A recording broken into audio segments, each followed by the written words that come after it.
होली मौसम बदलने और दिलों को साफ कर फिर से भाईचारा, प्रेम, खुशी बांटने का अवसर है। लेकिन इसके साथ ही हिंदू कैलेंडर भी बदलता है। कैसे शुरू हुई ये परंपरा, आज इसी के बारे में बताती हूँ। होलिका दहन को बहुत जगह संवत जलना भी कहते हैं या सीधे संवत भी। संवत यानी पंचांग या कैलेंडर। इसका जलना यानी एक संवत्सर का समाप्त हो जाना। मान लीजिए कि साल खत्म हुआ तो उसका कैलेंडर जला दिया गया। होलाष्टक यानी होली से पहले के 8 दिन कोई शुभ कार्य नहीं होते। कारण ये कि इन 8 दिनों में पूरे साल का बचा खुचा काम, हिसाब किताब पूरा करने और पुराना साल खत्म होने, नया साल आने के जश्न के लिए समय निकाला जा सके। क्योंकि पहले न रोज खरीद बिक्री होती थी, न रोज ऑफिस जाना होता था। आम लोग खरीद बिक्री वगैरह प्राय बड़े उत्सव, अनुष्ठान यानी शुभ कार्यों के अवसर पर ही करते थे। इसलिए शुभ कार्य बंद यानी हिसाब किताब के नए झमेले बंद। अब आप कहेंगे कि प्रहलाद को 8 दिन पहले से यातना देने के चलते इन दिनों शुभ कार्य नहीं होते। तो यह कथा मैं भी जानती हूँ, पर कथा कहानियों से इतर तर्क और विश्लेषण की चेतना रखना भी जरूरी है। होली से नए साल की शुरुआत मानने वाले इसे विक्रम संवत बता देते हैं, जबकि विक्रम संवत इसके ठीक 15 दिन बाद शुरू होता है। क्योंकि शकों को हराने के बाद भाई को राजगद्दी से हटाकर विक्रमादित्य का राज्याभिषेक जिस दिन हुआ, वह चैत्र शुक्ल प्रतिपदा की तिथि थी, न कि चैत्र कृष्ण प्रतिपदा की। जैसा कि हम जानते हैं, विदेशी मूल के प्रथम अति आक्रमणकारियों को पराजित करने के बाद विजेता के राज्याभिषेक की इसी तिथि के उपलक्ष्य में पुराने को बदलकर चलन में आए विक्रम संवत में चैत का आधा महीना पिछले और आधा महीना अगले वर्ष में आता है।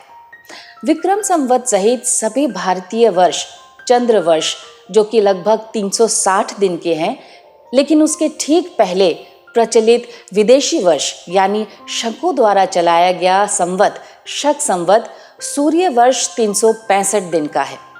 शक संवत 365 दिन का होने के कारण इसकी गणना अंग्रेजी वर्ष के सापेक्ष नियत रहती है, जिसके चलते हर वर्ष इसके शुरू और खत्म होने की तिथि आदि के हिसाब किताब में आसानी होती है।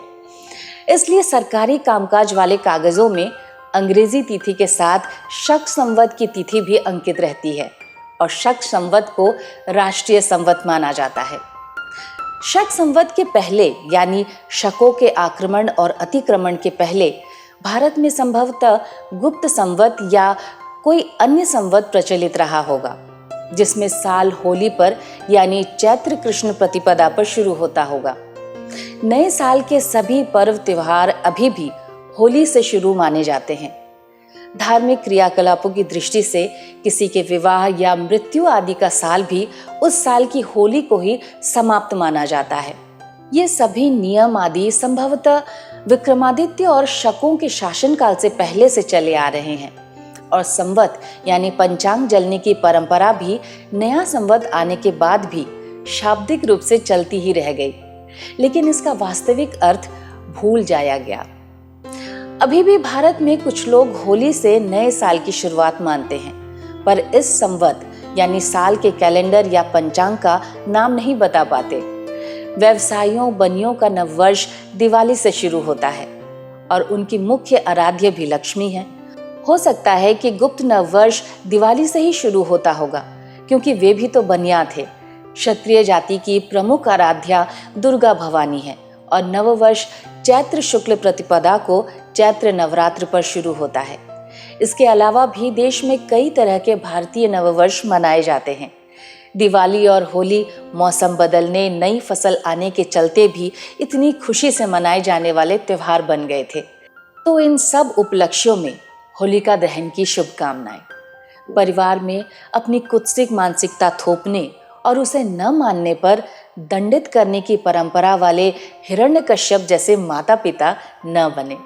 इस आग्रह के साथ सभी को होली की बहुत बहुत शुभकामनाएं। इतनी रोचक और जानकारी से भरपूर आलेख के लिए कुमारी वंदना को भी बहुत बहुत शुक्रिया। होली की बहुत बहुत शुभकामनाएं।